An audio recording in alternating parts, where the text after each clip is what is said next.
lòng nè. Hello, đang phải em là MC Sandra của ông hi còn hi cái lấyอย่างhi còn hi cái ta còn ta gọi là ta cái lẻng Hello đường thiêng nghe chế của nu lên phố hiếu còn anh vẫn nằm ở ta MC Sandra second floor C31 nào mà tôi là trong đó chun lê xua lê lô phong kim nê yang nê cả suy thăng con lưới mình ngay tir hồng em mà môi môi lu big lem lo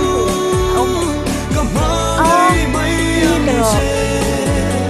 cả chung chuông tây tir ô cầm mấy na chế Green color ha hình thế lu cây rong qua vòng xì rong rong phan chung la rong rong nắng khung dấu tur hi anh ôm thấy lo mê anh biếng to lo mê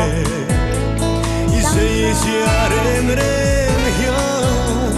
lên tiếng lên bờ mai môi lâu big lem lâu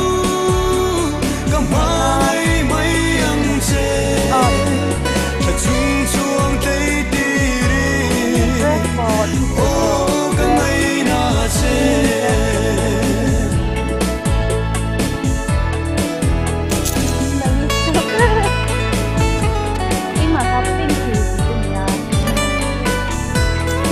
Sophie and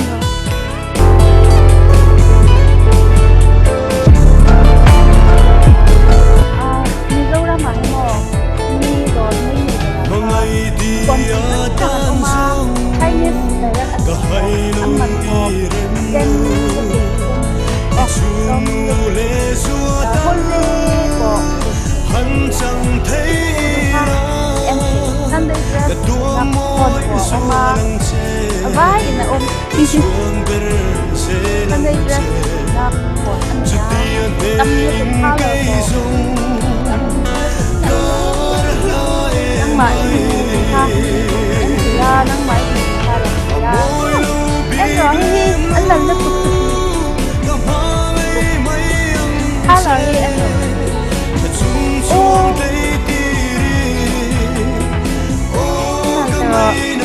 còn hi mò Sunday dress là anh khá là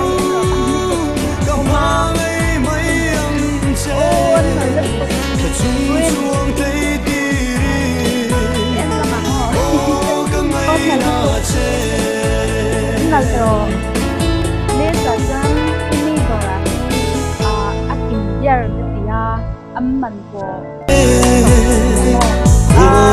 lên phố hiếu chung chuông tu răng mô căn dầu tang nua mô chun lê xua lê lô phong kim nê yang nê cả suy thăng pha lung lưới mình ngay tir hồng phong môi lu big lem lâu cầm hai mấy ăn chê thật chung chuông tây tiri ô cầm mấy na chê